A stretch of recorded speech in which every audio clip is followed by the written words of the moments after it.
안녕하세요. 은행이 너무 안전해서 오히려 경제 성장의 발목을 잡을 수 있다. 이런 얘기 들어보셨나요? 오늘은 전 세계 금융권의 아주 거대한 흐름, 바로 은행들이 경제에 더 많은 돈을 공급하기 위해 스스로 안전장치를 느슨하게 풀고 있는 이 현상에 막훌려 한번 파헤쳐 보겠습니다. 자, 우선 은행들이 대체 어떤 딜레마에 빠졌는지부터 시작해서요. 미국에선 어떤 큰 변화가 있었는지, 그리고 이게 지금 우리 한국 경제에는 어떤 영향을 미치고 있는지 한번 쭉 훑어볼게요.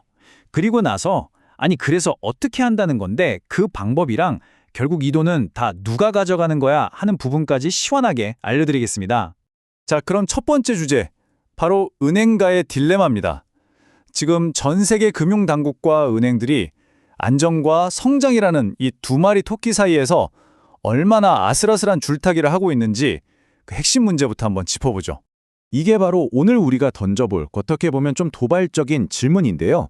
우리를 보호하기 위해 만든 그 촘촘한 규제들이 과연 지금도 최선인가? 다시 한번 생각하게 만드는 질문입니다. 그동안 은행을 안전하게 만드는 데 쓰인 핵심 무기가 바로 바젤3라는 건데요. 이게 뭐냐면 2008년 금융위기 때 다들 한번 제대로 되었잖아요. 그래서 야, 너네 은행들 앞으로 돈 좀 두둑이 쌓아놔. 혹시 무슨 일 터지면 그걸로 버텨야 하니까 이렇게 만든 일종의 국자적인 약속 같은 거예요. 바로 이 지점에서 딜레마가 생기는 겁니다. 한쪽에서는 안전이 최고다. 2008년 같은 사태는 절대 안 된다. 이러면서 규제를 꽉 조이죠. 근데 다른 한쪽에서는 은행이 돈을 쌓아두기만 하면 어떡하냐. 그 돈을 기업에 빌려줘서 경제를 돌려야지. 이렇게 맞서는 거죠. 안전을 위한 족쇄가 성장의 발목을 잡는 그런 아이러니한 상황인 겁니다. 이게 그냥 탁상공론이 아니에요. 실제로 지금 세계 경제의 중심, 바로 미국에서 엄청난 정책 변화가 시작됐거든요. 어떻게 된 일인지 한번 보시죠. 자, 시간을 좀 돌려보면요. 2023년 7월에 미국 규제 당국이 바젤3 최종안이라는 아주 빡빡한 규제안을 내놨어요. 은행들 돈 더 쌓으라는 거죠. 그런데 불과 1년도 안 돼서 올해 3월에 갑자기 그거 없던 걸로 합시다 하면서 완전히 180도 다른 훨씬 느슨한 안을 새로 들고 나온 겁니다. 정말 극적인 반전이죠. 이 표를 보시면 그 변화가 얼마나 극적인지 한눈에 보입니다. 원래는 자본을 더 쌓으라고 할 줄 알았는데 웬걸요? 뚜껑을 열어보니까 제일 큰 은행들은 오히려 자본 부담이 4.8%나 줄어드는 결과가 나온 거예요. 이건 방향을 튼 정도가 아니라 완전히 유턴을 해버린 거죠.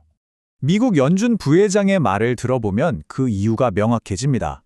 한마디로 은행 규제를 너무 세게 했더니 정작 중요한 대출 업무가 자꾸 규제 밖의 회사들로 넘어가더라. 이건 또 다른 위험이니 차라리 규제를 좀 풀어줘서 다시 은행 안으로 끌어들이자 이런 생각인 거죠. 핵심은 집 나간 대출 사업을 다시 불러들이겠다는 겁니다. 자, 그럼 이런 세계적인 흐름이 지금 우리 한국에서는 어떻게 나타나고 있을까요? 여기는 상황이 좀 더 긴박하게 돌아가고 있습니다. 지금 한국 정부가 바짝 긴장하고 있는 게 바로 이 관세 태풍이라는 건데요. 미국에서 시작될지 모르는 글로벌 무역 전쟁의 불똥이 우리 첨단 산업의 직격탄이 될 수 있다는 위기감 때문입니다. 그래서 지금 뭘 하려는 거냐?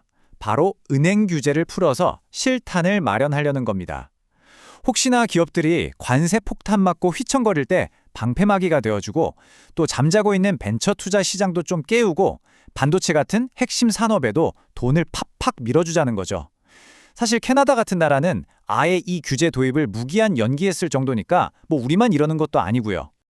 근데 바젤3인지 뭔지 그 복잡한 규제 좀 만진다고 어떻게 시장에 돈이 풀린다는 걸까요? 생각보다 원리는 간단합니다. 은행 금고 문을 여는 스위치를 누르는 것과 같아요. 자, 보세요. 1단계, 규제를 살짝 풀어줍니다. 예전에는 이 대출은 위험하니까 담보 100만큼 쌓아 하던 걸 이제 한 80만 쌓아도 돼. 이렇게 위험도 계산법을 바꿔주는 거예요.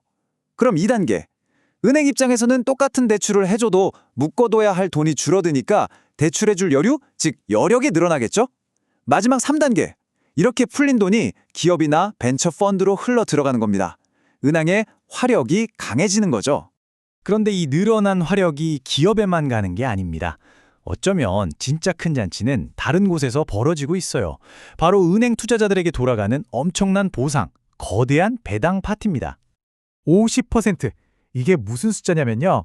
국내 주요 은행들이 목표로 내건 총주주 환원율입니다. 은행이 번 돈의 절반을 주주들에게 돌려주겠다는 건데, 와, 이거 불과 몇 년 전만 해도 정말 상상도 못할 숫자였거든요. 이게 그냥 하는 말이 아니라는 걸 이 그래프가 보여주죠. KB금융은 벌써 2025년에 53.5%를 예상하고 있고요. 신한이나 하나금융도 거의 50%에 육박하는 수준으로 바짝 뒤쫓고 있습니다. 지금 은행권에서 엄청난 경쟁이 벌어지고 있는 거예요. 이건 그냥 계획이 아니라 이미 행동으로 보여주고 있습니다. KB금융이 올해 초에 무려 1조 2천억 원어치 자기 회사 주식을 사서 아예 없애버렸어요. 소각해버린 거죠. 주주들 입장에서는 가만히 앉아서 자기 주식 가치가 올라가는 걸 본 겁니다. 아주 공격적인 밸류업 신호탄을 쏘아 올린 거죠. 그래서 앞으로 은행들의 새로운 공식은 아주 단순하고 명확해졌습니다. CET1 비율 13%라는 자기들이 정한 최소한의 안전선만 넘기면 그 위로 남는 돈은 단 1원도 남김없이 싹 다 주주들에게 돌려준다. 바로 이겁니다. 자, 정리해보면 이렇습니다. 성장을 위해서 안전 규제의 강도를 낮췄어요. 2008년 금융위기 이후에 그렇게 꽁꽁 걸어 잠궜던 문을 다시 열고 있는 건데요. 여기서 마지막 질문을 던져봐야겠죠. 과연 우리는 성과 안전 사이에 완벽한 황금 비율을 찾아낸 걸까요? 아니면 그저 다음 위기로 향한 무대를 차근차근 만들어가고 있는 건 아닐까요? 판단은 결국 시간이 말해줄 겁니다. 들어주셔서 감사합니다.